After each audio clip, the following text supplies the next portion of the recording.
The New England autumn bit deep, a raw wind whipping through the skeletal trees and rattling the windows of Detective Sarah Jenkins's unmarked sedan. Rain, cold and relentless, lashed against the windshield, blurring the already dim light of dawn. She pulled the collar of her trench coat tighter, the damp chill seeping into her bones. Her destination, Mercy Hill Convent, a place she'd only ever heard whispered about in hushed tones.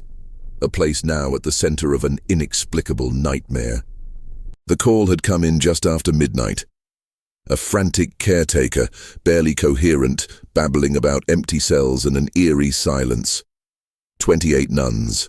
Gone. Just like that. Sarah, a seasoned investigator with a reputation for her cool head and pragmatic approach, felt a prickle of unease she rarely experienced. This wasn't a run-of-the-mill missing persons case. Not with 28 people, behind the high stone walls of a convent renowned for its isolation. As she drove, the paved road gradually gave way to a gravel path, twisting upwards through dense, dark woods. The air grew heavier, thick with the scent of wet earth and decaying leaves. Finally, the imposing silhouette of Mercy Hill Convent emerged from the mist. It was a formidable structure, built of dark, weathered stone, its Gothic architecture looming like a silent, watchful giant against the bruised sky. High, arched windows stared out like empty eyes, and a single heavy wooden door, bound with iron, seemed to guard secrets within. A few police cruisers were already parked near the entrance, their flashing blue and red lights casting a macabre dance on the wet stones. Uniformed officers looking grim milled about. Sarah recognized Detective Miller, a gruff veteran, huddled under the overhang of the main entrance talking into his radio. He spotted her approaching and gave a curt nod. "Jenkins," he said, his voice raspy, "you're finally here. This is a mess." "What's the situation?" Sarah asked, her voice calm despite the churning in her gut. "No forced entry, no signs of struggle. Every single nun, from the newest novice to the Mother Superior, vanished. Their personal effects are still in their cells. Their habits are neatly folded. It's like they just walked out." Miller gestured vaguely towards the convent. "We've searched the grounds, the nearby woods. Nothing. Not a single trace." Sarah pushed open the heavy main door. A wave of cold air washed over her, carrying with it the faint, cloying scent of old incense and something else, something indefinable, unsettling. The interior was cavernous and silent, the kind of silence that pressed in on you, that seemed to absorb all sound. High ceilings, stained glass windows depicting somber biblical scenes, and long, echoing corridors stretched out before them. Each step resonated eerily in the stillness. They began their meticulous search, cell after cell, identical in their Spartan simplicity. A narrow bed, a small wooden crucifix, a worn Bible. Everything was in order, disturbingly so. It was as if the occupants had simply evaporated. In the refectory, half-eaten meals sat on the long wooden tables, untouched since the previous evening. The chapel, a grand space with a soaring altar, was bathed in the dim light filtering through the stained glass. A single half-burned candle flickered on the altar, its flame dancing nervously in the oppressive silence. "It's just bizarre," Miller muttered, running a hand over his face. "In 30 years I've never seen anything like it." Sarah's eyes scanned the chapel, lingering on a dusty, ornate wooden lectern near the altar. There was something incongruous about it, a subtle shift in the air around it. She walked towards it, her footsteps echoing. On the lectern, beneath a thick layer of dust, was a small, leather-bound journal. It looked old, very old. Its cover was worn, the pages slightly yellowed. She picked it up carefully. The first page was blank, but on the second, scrawled in an elegant, almost calligraphic hand, were only 2 words. The whispers began. A chill, far colder than the morning air, snaked down Sarah's spine. She felt a tightening in her chest, an unsettling sensation that this case was far more intricate, far more disturbing than she could have ever imagined.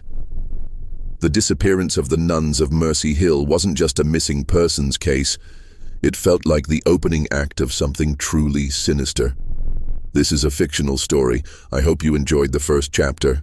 If you want to see how this mystery unfolds, remember to subscribe to the channel and turn on notifications so you don't miss the next thrilling installment of the 28 nuns who vanished from Mercy Hill Convent. The journal felt heavy in Sarah's hands, not just in weight but with a palpable sense of foreboding. She opened it to the first full entry, dated almost 6 months prior to the disappearance. The handwriting was neat, precise, suggesting a disciplined mind, but the words themselves hinted at a burgeoning unease. It was Mother Superior Agnes's journal. March 12th. The entry began. A new convert, Sister Mary, arrived today. She carries a certain melancholy, a quiet sadness in her eyes. I pray Mercy Hill offers her solace. The nights here grow longer, it seems, and the silence. Sometimes it feels less like peace and more like a presence. Sarah flipped through the pages. The initial entries were mundane, detailing daily convent life, prayers, chores, the arrival of new novices. But as the months progressed, a darker thread began to weave its way through Agnes's reflections. April 5th. The sisters have begun reporting strange occurrences. Soft sounds in the dead of night. Footsteps when no one is there. Sister Martha, usually so steadfast, claims she saw shadows moving in the chapel after Vespers. I attribute it to the strain of their devotion, perhaps too much fasting. May 1st. The whispers are more frequent now. Not distinct words, but a low murmur that seems to emanate from the very stones of the convent.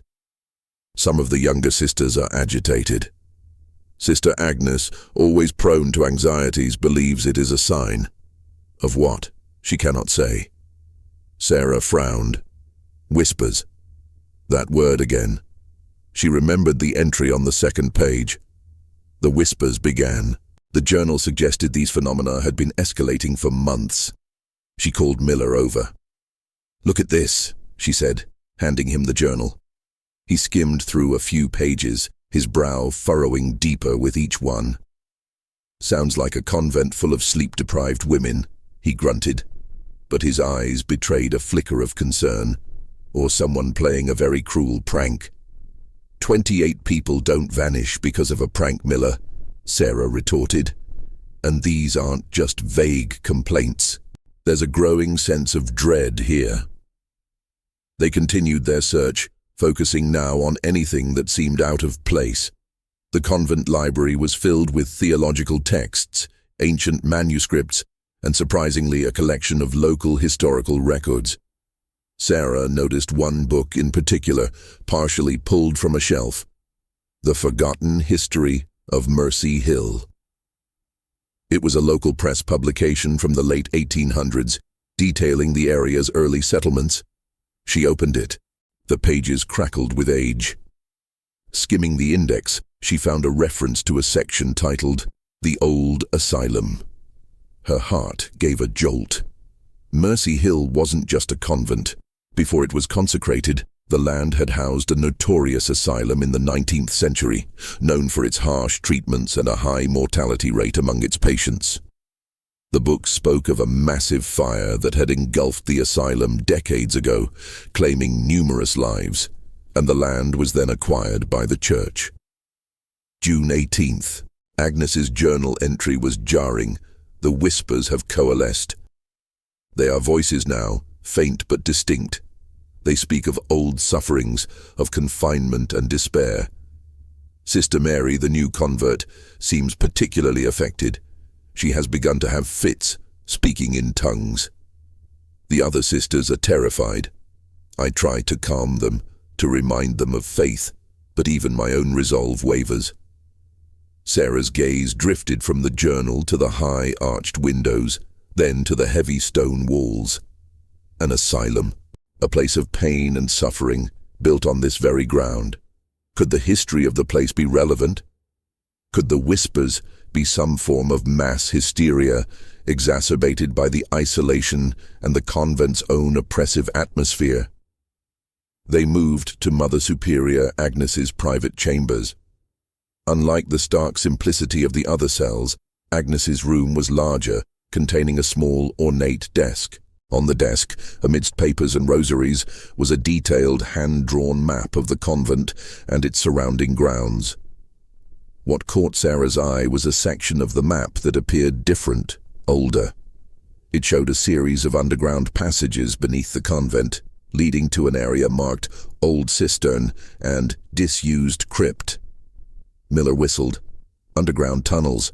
Now this is something. Could they have used these to escape? 28 people, in a storm, through dark, possibly crumbling tunnels, leaving no trace? Sarah questioned, though the thought had occurred to her. It's a possibility, but a highly unlikely one without some form of guiding light, and we found no lanterns, no flashlights missing. Her eyes fell upon a small, locked wooden box on Agnes's desk, tucked away behind a stack of papers.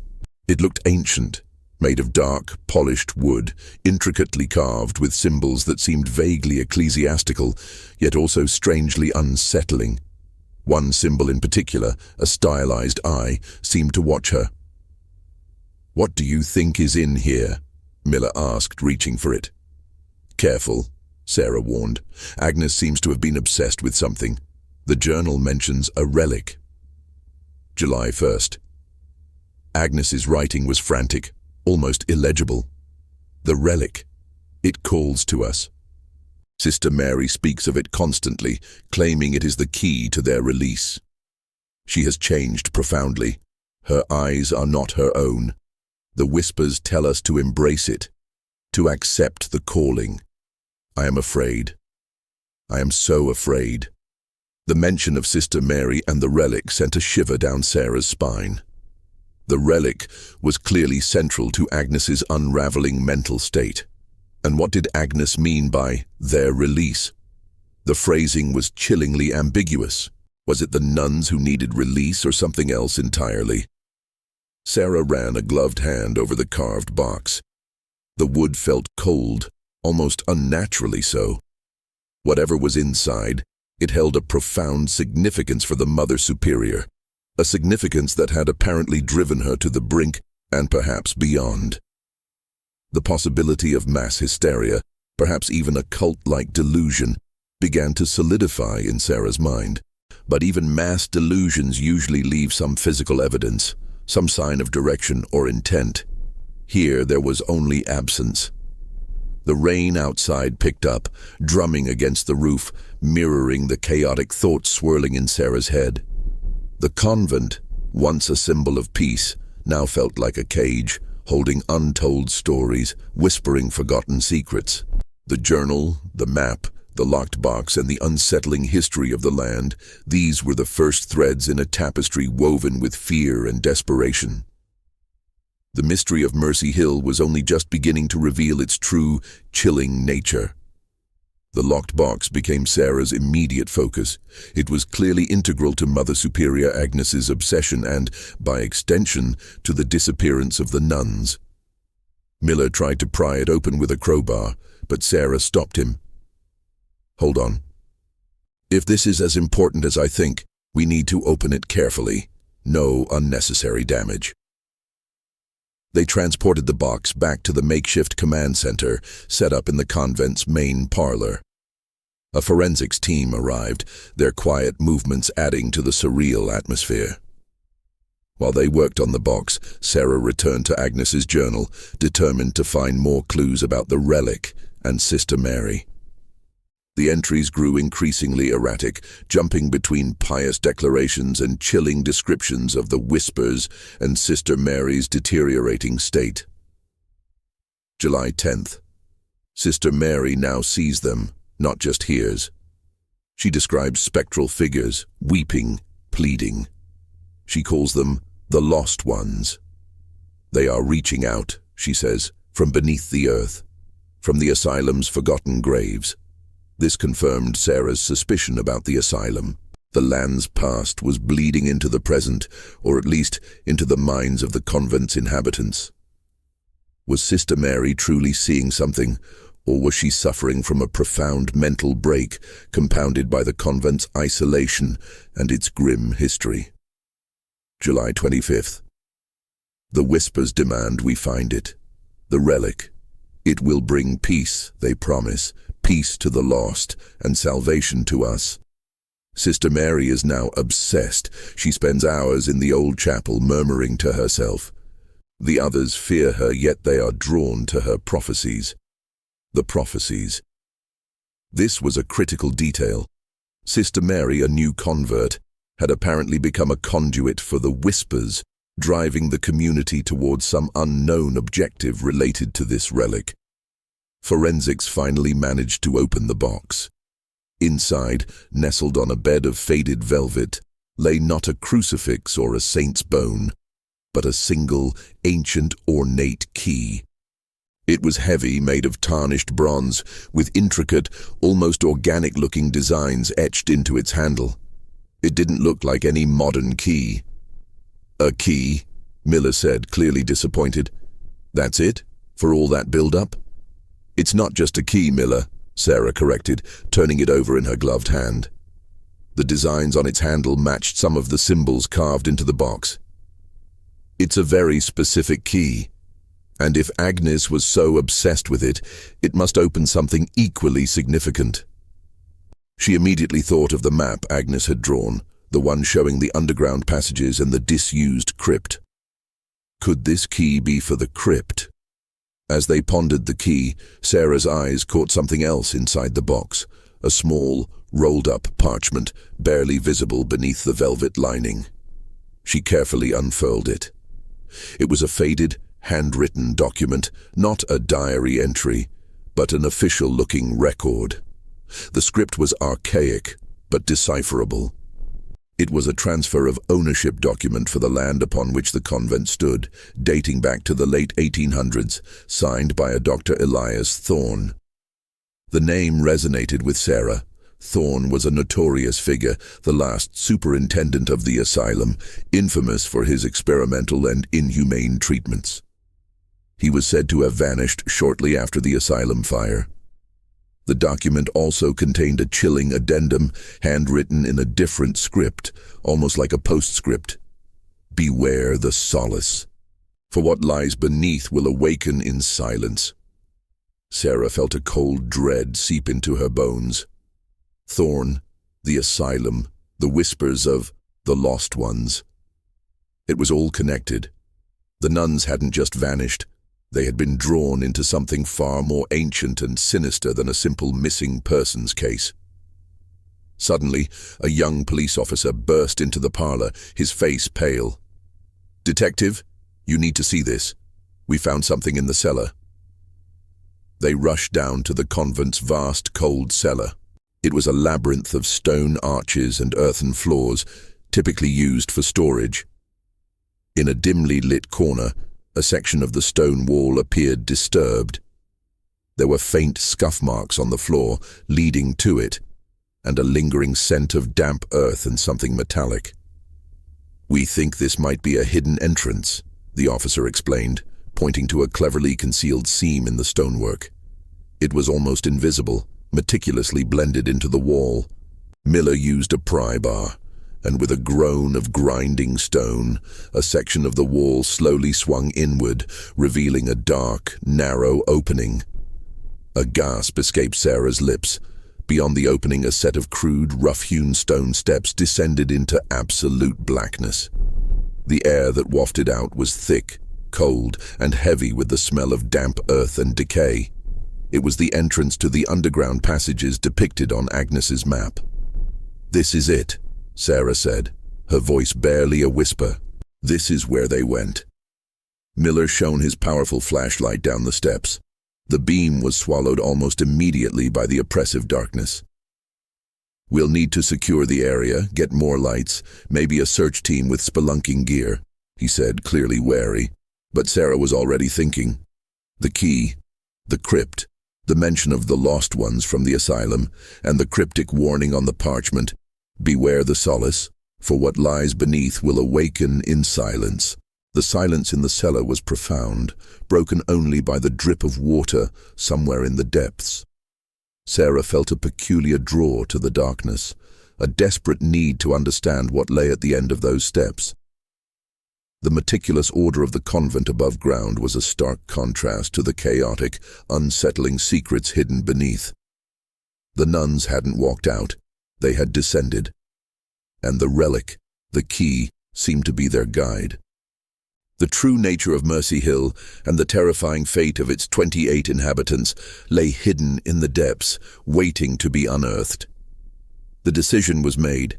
Sarah, accompanied by Miller and a small team of tactical officers, would descend into the newly discovered passage. The air outside had grown colder, a biting wind now ushering in a thick, clinging fog that swallowed the convent whole. It felt like the outside world was being intentionally shut out, leaving them isolated with the secrets below. Armed with powerful tactical flashlights and standard-issue sidearms, they ventured into the gaping maw of the underground passage. The first few steps were steep and uneven, carved roughly from the bedrock. The air grew immediately heavier, colder, carrying a distinct earthy smell mixed with something else. A faint, almost metallic tang that Sarah couldn't quite place. The passage narrowed considerably, forcing them to walk in single file.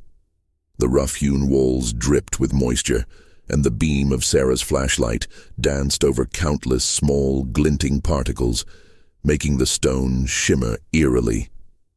The silence was absolute, save for the rhythmic drip of water and their own muffled footsteps. It was the kind of silence that amplifies every internal sound, every nervous heartbeat.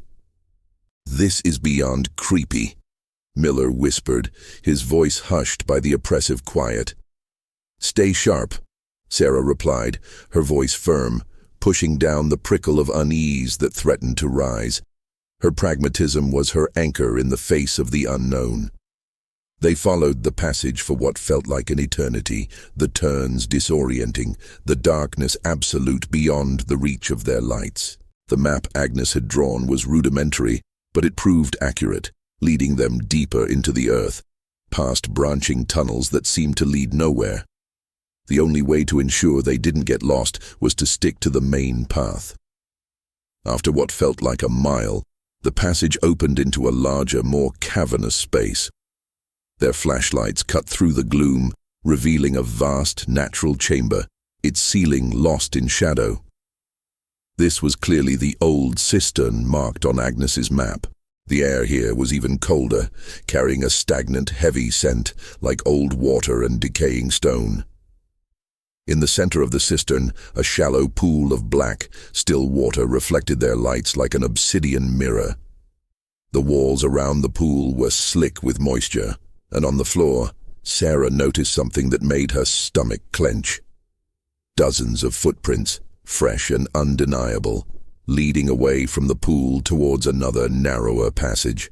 The footprints were small, clearly belonging to women, and many were bare. "They came this way," Sarah murmured, her voice barely audible, "and they weren't wearing shoes." The image of the nuns, abandoning their habits and shoes, descending into the dark, was profoundly unsettling. Miller knelt examining the prints. "Looks like they were in a hurry or compelled." The next passage was even more confined, feeling less like a natural cave and more like a constructed tunnel, albeit crudely made. The walls here were smoother, though still damp. As they progressed, the metallic tang in the air intensified, taking on a coppery, almost sweet undertone. A faint, almost imperceptible humming sound began to emanate from the depths ahead, a low, resonant vibration that seemed to penetrate their bones. "You hear that?" Miller whispered, his hand on his holstered weapon. Sarah nodded, her senses on high alert.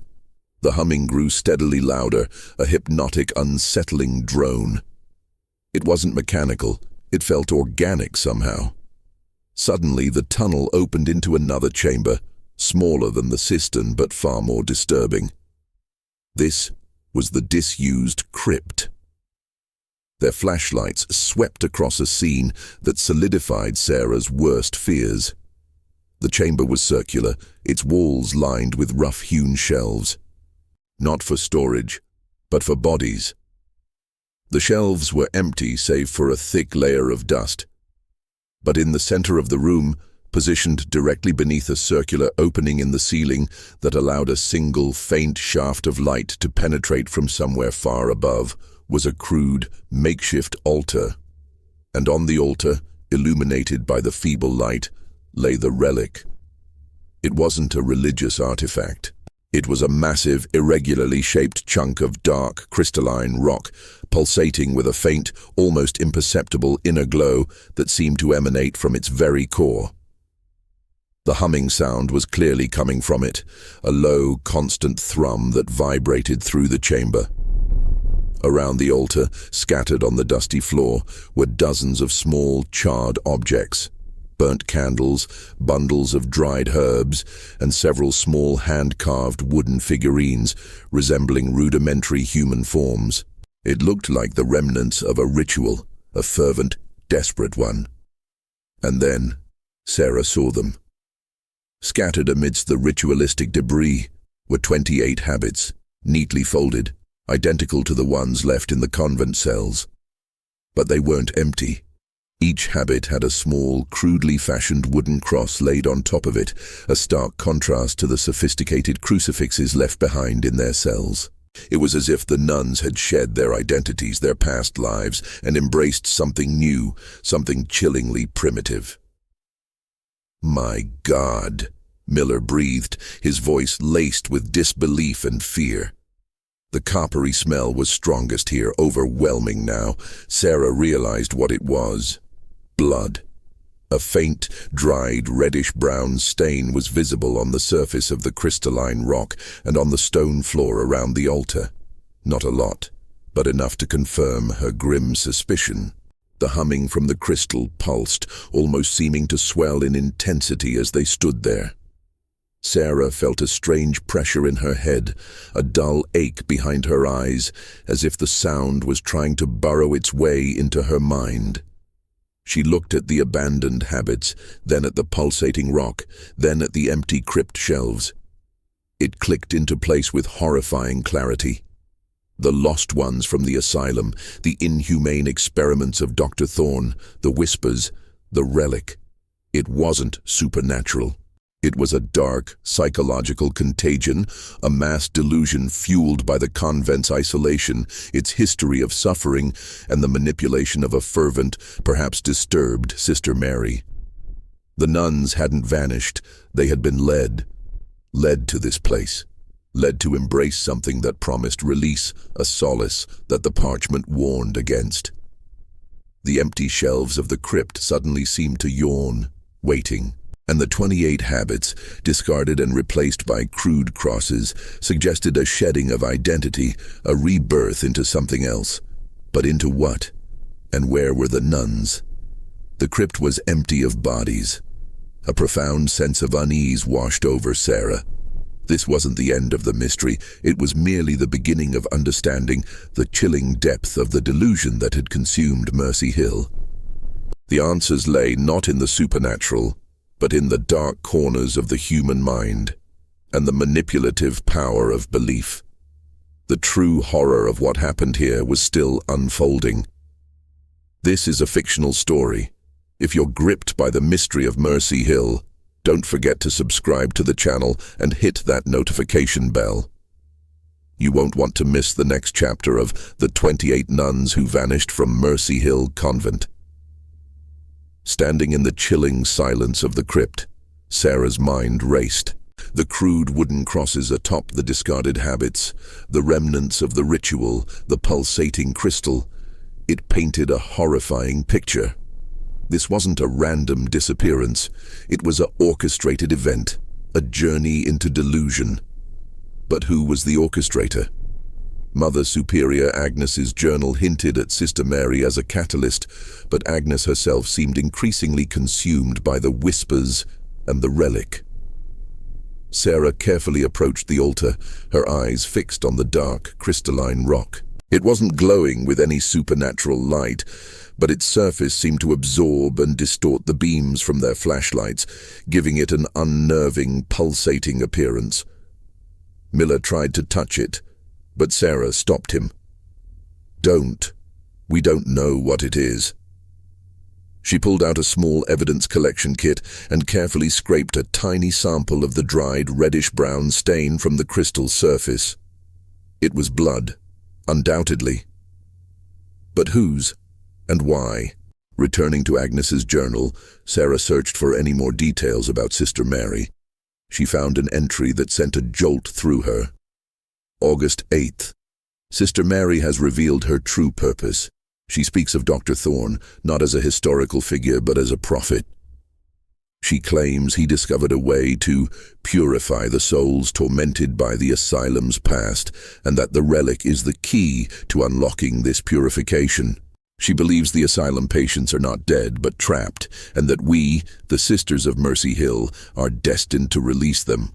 She calls it the Great Unveiling. Sarah's blood ran cold. Dr. Thorne, purification, the lost ones. This was no mere mass hysteria.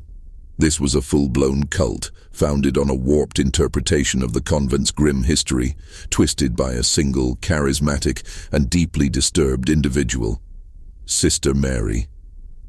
The whispers were likely a combination of pre-existing psychological vulnerabilities among the isolated nuns, exacerbated by Mary's influence and the eerie atmosphere of the convent. "Miller," Sarah said, her voice tight with revelation. This wasn't an escape, it was a pilgrimage. Sister Mary didn't just hear voices, she created them, she manipulated them. "So she's the ringleader?" Miller asked, his face grim. It seems she was the driving force. Agnes became her first, and perhaps most significant, convert.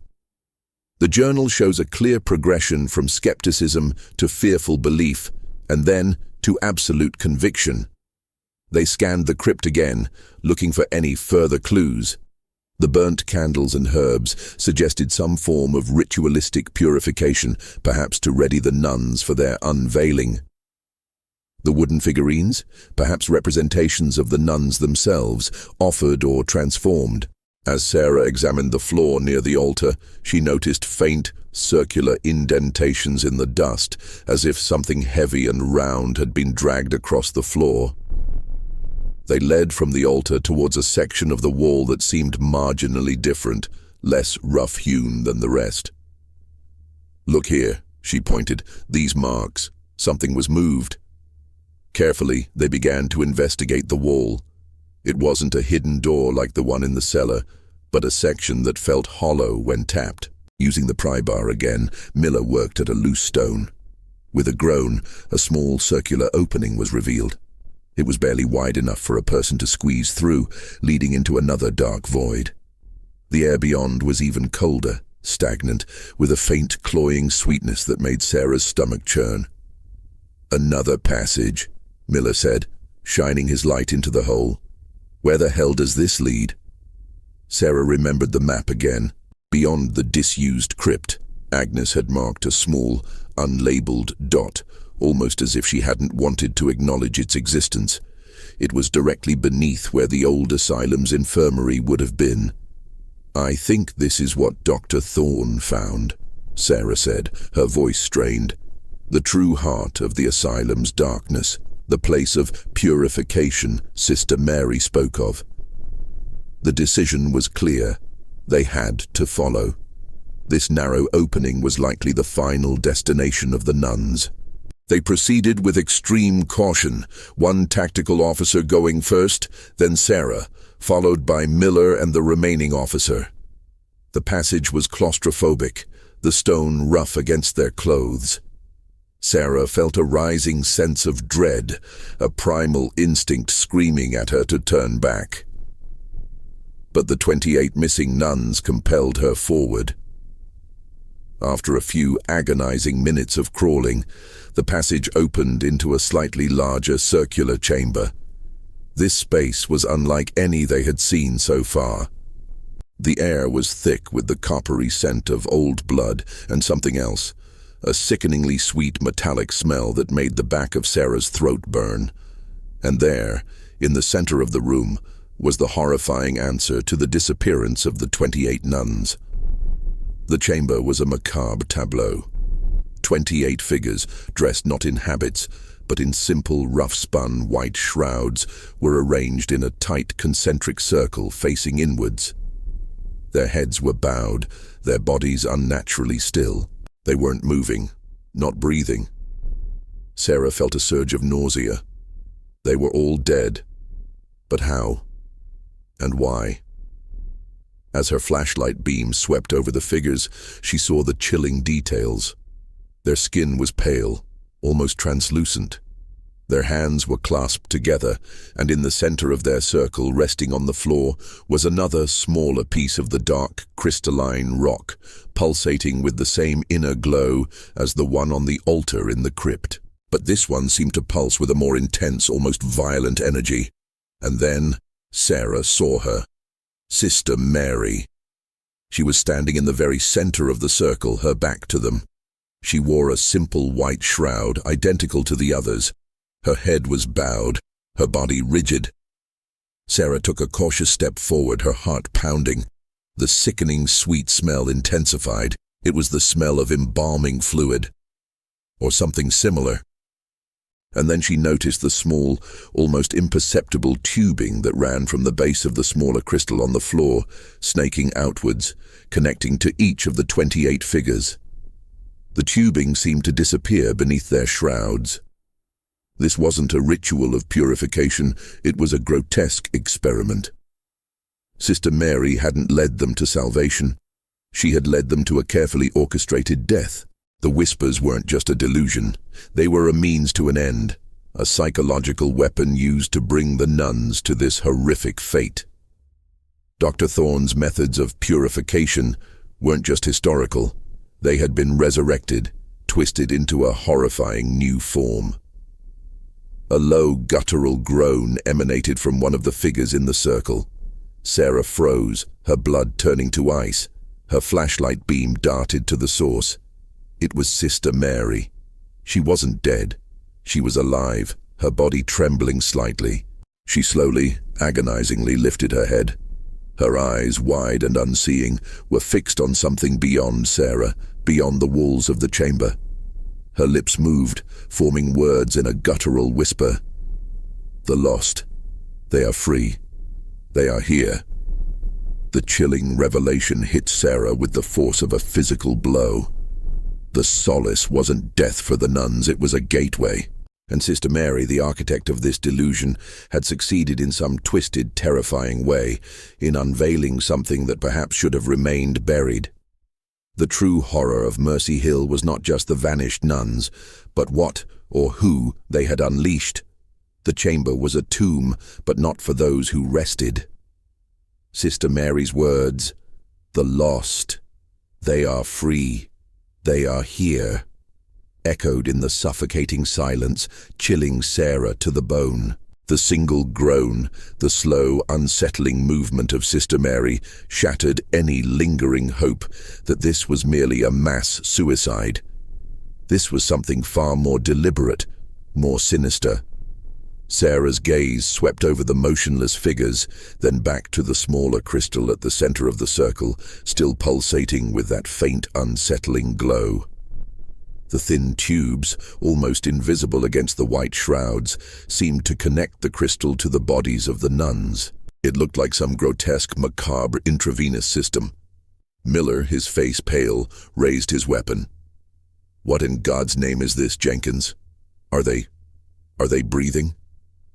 Sarah cautiously approached Sister Mary, her own hand on her sidearm. "Stay back, Miller. We don't know what we're dealing with." As she drew closer, the sickeningly sweet metallic smell grew more pungent. It was indeed a formaldehyde-like odor, but with an underlying acrid chemical note. Sister Mary's eyes, while open, were vacant, unfocused. Her skin had an unnaturally smooth, almost waxy appearance, and her hands were clasped in a rigid, almost petrified grip. The low hum from the crystal intensified, causing a throbbing ache behind Sarah's eyes. "Sister Mary," Sarah said, her voice steady despite the tremor in her hands. "What have you done?" Mary's lips moved again, a dry, raspy whisper. "The veil. It is thin now. They breathe through us. They see through our eyes. Dr. Thorne. He knew. He found the way." Sarah's mind raced, piecing together the fragments. Thorne's experiments, the asylum patients, the purification and unveiling that Sister Mary spoke of. It wasn't about freeing the nuns from their earthly bodies, but using their bodies as vessels. The crystal, she theorized, was some kind of highly conductive mineral, perhaps unique to the ground beneath Mercy Hill, amplifying a signal or energy. The fluid in the tubes, possibly a mixture of a sedative, a paralytic, and something else to preserve the bodies, allowing them to remain in this horrifying state of suspended animation, a grim mockery of life. The hum from the crystal spiked, and suddenly a sharp collective gasp rippled through the circle of shrouded figures. Their heads remained bowed, but a faint tremor ran through their bodies. A low collective moan began to emanate from them, a sound of profound suffering, but also of something else, something ancient and hungry. It was the same whispers Mother Superior Agnes had described, amplified 1,000-fold. Miller instinctively stepped back, his weapon trembling slightly. "What are they doing?" "They're not doing anything," Sarah said, her voice strained. "They're being done to. This isn't their consciousness. It's something else, inhabiting them." She quickly scanned the chamber. There had to be a power source, a way this grotesque system was maintained. Her flashlight beam landed on a crude, almost forgotten section of the wall, behind where Sister Mary stood. There, partially concealed by fallen debris, was a rusted, archaic-looking electrical panel with thick, insulated wires leading from it, disappearing into the floor, and presumably connecting to the central crystal. It was clearly jury-rigged, likely tapping into the convent's main power supply. Dr. Thorne found the way. This wasn't some mystical awakening. This was a horrifying, pseudo-scientific experiment, perhaps one that Thorne himself had attempted, and which Sister Mary, in her delusion, had perfected. The asylum patients weren't lost souls. They were likely the subjects of Thorne's most depraved experiments, their final suffering imbued into the very fabric of this place. And Sister Mary, whether through madness or a truly warped spiritual conviction, believed she was giving them new life, a new form of sight through the nuns. Sarah knew she had to stop it. This wasn't just a crime, it was an abomination. She moved quickly towards the electrical panel, ignoring the rising chorus of moans from the shrouded figures. The air grew thicker, almost suffocating, with the combined scent of decay, chemicals, and that metallic tang. The humming from the crystal was now a deafening drone, vibrating through her very bones, threatening to shatter her composure.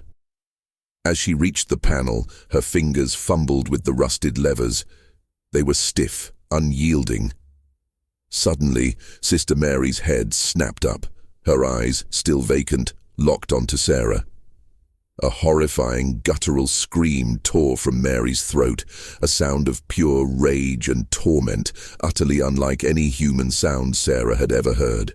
The moaning from the other nuns swelled, becoming a cacophony of suffering and distorted whispers. The figures began to convulse, slowly at first, then more violently. The tubes connected to them strained, and a dark, viscous fluid began to seep from the connection points, staining the white shrouds. "Stop her!" Miller yelled, his voice cracking with fear. The other officers stood frozen, their faces pale with shock. Sarah ignored them, exerting all her strength on the rusted levers. This was it. This was the source. If she could cut the power, she could stop whatever was happening.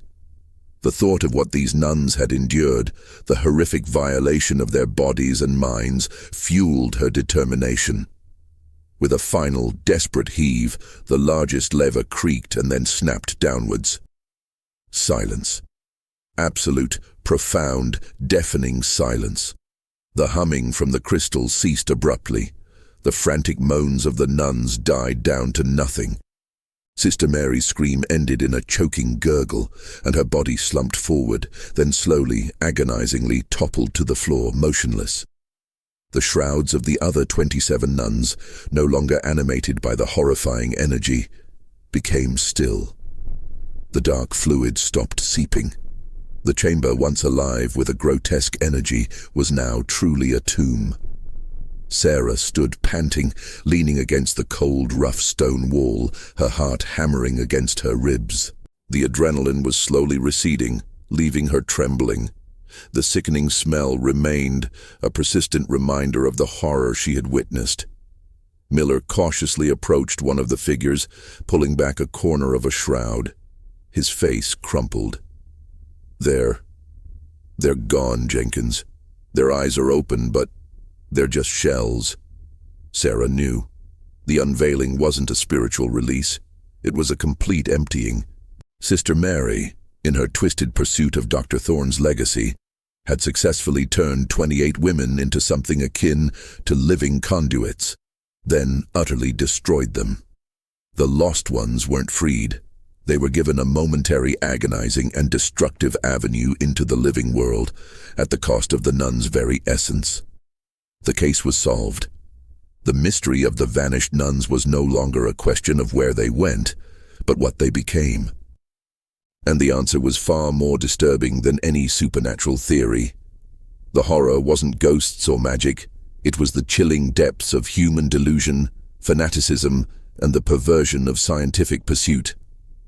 The convent of Mercy Hill would forever be scarred by the unspeakable acts committed beneath its hallowed grounds. The silence in the crypt was no longer just the absence of sound.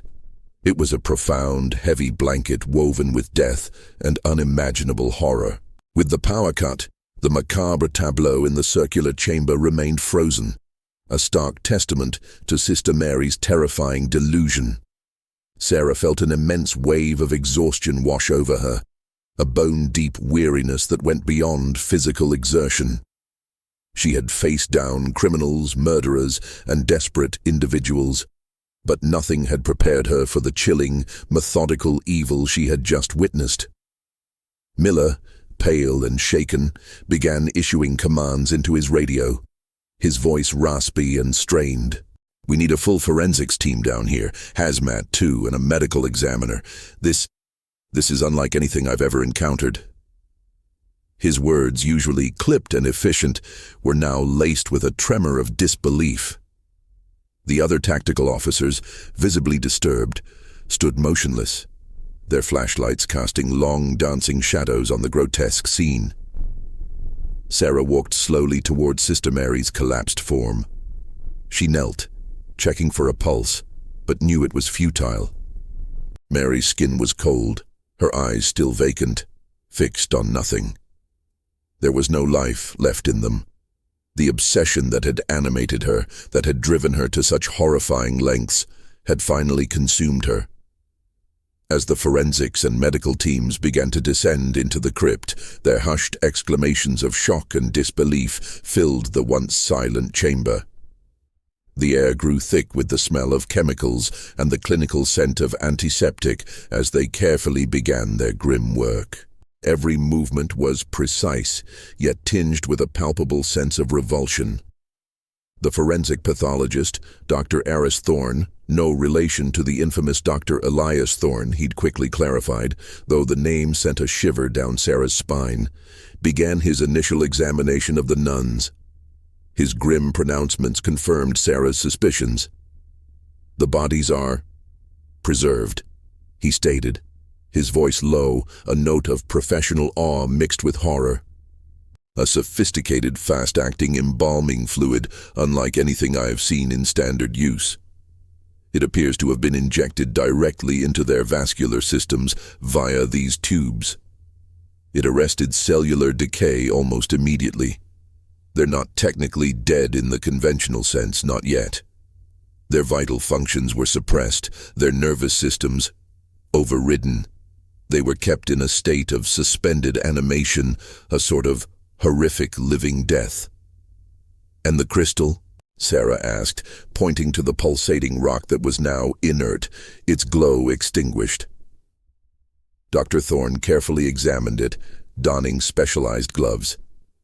"It's a form of naturally occurring quartz, highly conductive, but it's been manipulated, impregnated with some kind of rare earth elements, possibly even trace amounts of a powerful stimulant or neurotoxin. It would have served as an amplifier, perhaps broadcasting some kind of neural frequency or acting as a conduit for the fluid. The blood on it.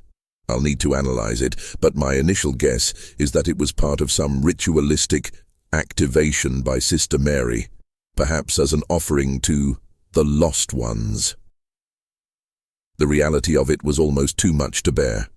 27 women, not simply vanished, but systematically tortured and transformed into inert vessels for a madwoman's twisted vision.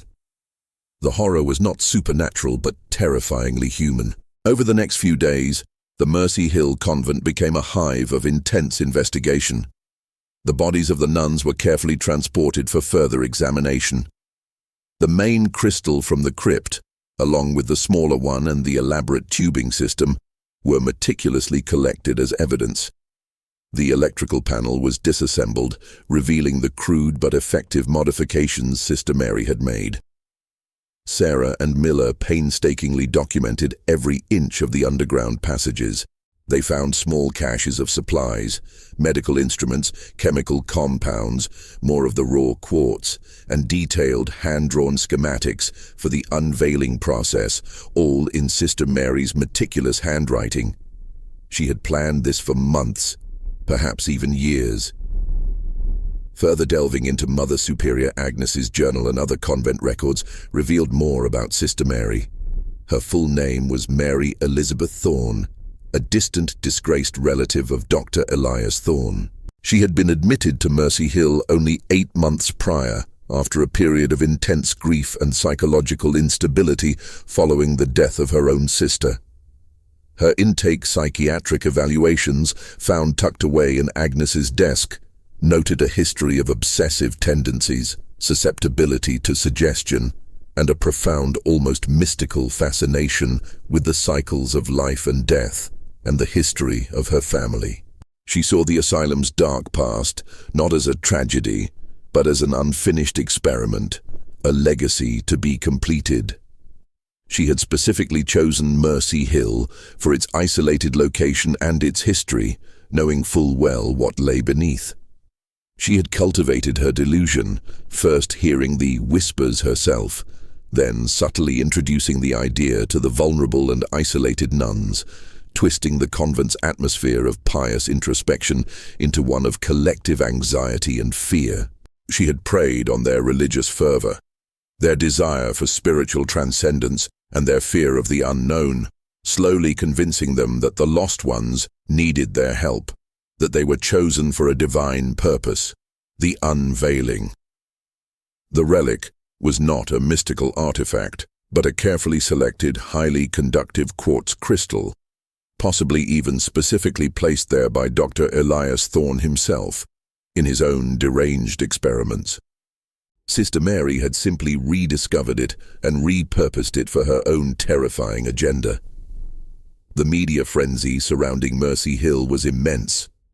The story of the vanished nuns had gripped the nation, and the grim truth of their fate was even more horrifying than any supernatural speculation. The police department held multiple press conferences, carefully framing the narrative as a case of extreme psychological manipulation and a cult-like event, led by a single deeply disturbed individual, Mary Elizabeth Thorne. They emphasized the lack of any supernatural elements, stressing the human factors, isolation, suggestibility, and fanaticism that had led to such a tragedy. Sarah, though lauded for her meticulous investigation, felt no sense of triumph. The images of the silent, shrouded figures, the vacant eyes of Sister Mary, haunted her. She knew that even without ghosts, true horror could fester in the darkest corners of the human mind, fueled by obsession and twisted belief.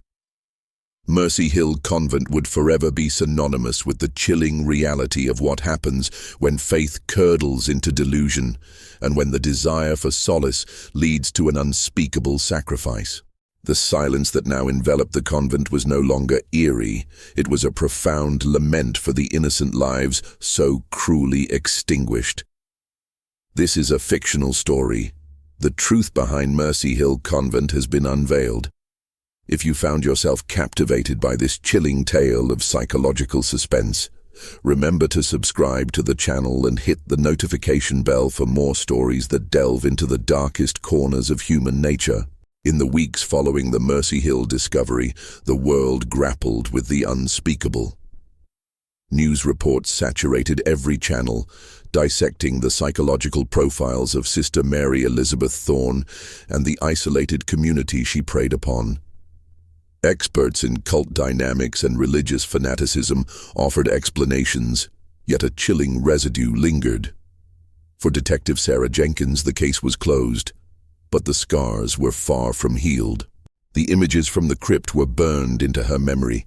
The inert figures, the sickly sweet smell, and Sister Mary's vacant yet intensely focused eyes. Sarah found herself unusually restless. The quiet of her apartment, once a sanctuary, now felt oppressive, echoing the profound silence of Mercy Hill. She'd wake in the middle of the night, convinced she could still hear the low hum of the crystal or the faint collective moan of the nuns. Miller, ever the gruff veteran, tried to reassure her. "You did good, Jenkins. You closed the case. That's what we do." But his words felt hollow. The answers had been found, but they hadn't brought peace. The convent itself was demolished, the land excavated, and the underground passages sealed with concrete. A desperate attempt to bury the horror forever. Yet Sarah knew some things could never be truly buried. She received a detailed report from Dr. Aris Thorne, the forensic pathologist. The crystal, he explained, was a unique, highly conductive quartz manipulated to amplify bioelectrical signals. The fluid was a potent mix of neurotoxins and preservatives. Sister Mary, Thorne wrote, created a system to briefly reanimate decaying neural pathways, channeling residual energy from the asylum patients into the nuns' brains. It was a momentary, horrific resurrection of awareness, not life, culminating in irreversible brain death. The scientific explanation was even more horrifying than any supernatural theory. It removed the veil of mystery, exposing a meticulously planned act of extreme cruelty. Sarah continued to pore over Agnes's journal, finding one last chilling entry for the night of the disappearance. The light. It burns. Not solace. Only hunger. Agnes, in her final moments, had glimpsed the truth. The hunger wasn't some abstract concept. It was the ravenous, chaotic influx of those residual sensations, overwhelming and ultimately destroying the nuns' minds. Mercy Hill wasn't just a tragedy, it was a monument to a new kind of terror, a chilling reminder that the darkest evils often lurk not in the shadows of the supernatural, but within the twisted complexities of the human mind. The scars left by Mercy Hill would remain, etched into her own psyche. Months blurred into a year since the Mercy Hill case closed, but its shadow persisted over Sarah. She immersed herself in new cases, hoping to outrun the lingering dread, but the convent's grim reality continued to haunt her. She often visited the nuns' quiet cemetery, reflecting on their final agonizing moments. The incident had fundamentally altered her, blurring the clear lines between good and evil, sanity and madness. She learned more about Mary Elizabeth Thorne from historical records. Mary, a distant relative of Dr. Elias Thorne, had been admitted to Mercy Hill after a period of intense grief and instability. She possessed an obsessive fascination with her family's dark legacy, meticulously researching Dr. Thorne's lost experiments. She didn't just believe in ghosts, she believed in the scientific manipulation of residual suffering, specifically targeting the highly conductive quartz crystal hidden beneath the convent. a relic of Thorne's own warped research. She had methodically orchestrated the whispers and preyed on the nuns' vulnerabilities, preparing them for her unveiling. One late afternoon, as a dense fog rolled in, Sarah was driving home. The damp air carried the scent of wet earth, a familiar trigger. Her thoughts drifted, and she found herself on a quiet residential street. Then a flicker of movement caught her eye. Standing in the deepening gloom, partially obscured by the swirling mist near an abandoned lot, was a figure dressed in a long, white garment. Her head was bowed, her posture rigid, hands clasped, the exact pose of the nuns in the crypt. A jolt of ice shot through Sarah. She slammed on the brakes, staring, transfixed. Her rational mind screamed, "It's a trick of the light, a homeless person, a pedestrian." But the primal part of her, the part that had stood in that crypt, refused to be silenced. She got out of her car, her hand instinctively going to her sidearm. The figure remained motionless. As she cautiously approached, a sudden gust of wind swept through, momentarily dispersing the fog. It was a discarded mannequin, draped in a white sheet, left haphazardly near construction debris. Its head was broken, bowed, its hands glued together in a semblance of prayer. A shuddering breath escaped Sarah. It was a trick of light, fog, and her own traumatized mind. Yet a chilling thought solidified. The Mercy Hill case was closed, the convent gone, Sister Mary dead. But the echoes of that horror persisted, not just in her memories, but in the subtle ways it had warped her perceptions, leaving her vulnerable to such vivid illusions. The case had not ended with the crypt. It continued silently, insidiously in the minds of those who had witnessed its unspeakable truths. The mannequin incident was a stark reminder of Mercy Hill's lasting psychological impact. Sarah sought professional help from Dr. Eleanor Vance, a police psychologist who confirmed her experience was consistent with post-traumatic stress. "It's natural," Dr. Vance explained. "You witnessed an extreme form of human depravity. Your mind is processing it." Sarah tried to accept the diagnosis, but some nights, Agnes's last words, not solace, only hunger, still echoed. Seeking true closure, Sarah requested access to Sister Mary Elizabeth Thorne's personal effects. Among them, she found a small unmarked wooden box. Inside, amidst dried herbs, were hand-drawn sketches. Crude, childlike, yet disturbingly detailed, each depicted a shrouded figure connected to a pulsating dark object. The faces of these figures, however, were not the blank faces of the nuns, but those of tormented individuals, contorted by agony, their eyes wide and mouths open in silent screams. Beneath each, Mary had meticulously written names, patients of Dr. Elias Thorne, those who had died during his brutal experiments. A cold dread seeped into Sarah's bones. This wasn't just a delusion about releasing souls. Mary was systematically re-experiencing their agony and then forcing that torment upon the nuns. A final, chilling journal entry from Mary herself, dated the day of the vanishing, was also found. It was chillingly calm, almost triumphant. "The unveiling is complete. The resonance is perfect. They are here, within them, seeing, feeling." Dr. Thorne was right. The solace is found. The lost are awakened, their suffering finally shared. Mary hadn't released souls. She had orchestrated a grotesque temporary transfer of suffering. The nuns had not vanished. They had been brutally, scientifically, psychologically consumed by the echoes of past torment. The discovery left Sarah with a profound sense of emptiness.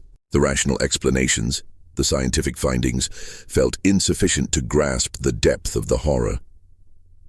It wasn't just a cult. It was a deeply personal, meticulously planned vengeance on the living, a horrifying extension of Dr. Thorne's legacy. A year to the day since the Mercy Hill discovery, Sarah sat in her living room. A gentle rain fell, pattering softly against the window. The air was still and quiet. Then, faintly, undeniably, she heard it. A whisper, not a distinct word or recognizable voice, but a low, indiscernible murmur, like a breath against her ear. A fleeting echo that seemed to come from the very silence of the room. It lasted only a second, then faded. Her rational mind immediately provided explanations: the old house settling, the wind, her own overactive imagination. But a cold, insidious thought, born from the depths of Mercy Hill, snaked into her consciousness. What if, even after the power was cut, even after the bodies were removed, some fragment, some residual echo of that horrific unveiling still lingered? What if the hunger wasn't entirely satiated? The case was closed, the evidence irrefutable. But the whispers, the last whisper she heard was a terrifying reminder that some horrors, once unleashed, never truly disappear. They linger, not as ghosts, but as unseen scars on the world, waiting for the perfect moment to resurface, to whisper again, to remind us that the line between reality and delusion, between sanity and madness, is far thinner than we dare to imagine. The mystery of Mercy Hill Convent has now concluded. We hope you were enthralled by this journey into psychological suspense and the darkest corners of human nature. If you enjoyed this story, please subscribe to the channel and hit the notification bell to be notified of our next immersive narrative. Thank you for watching.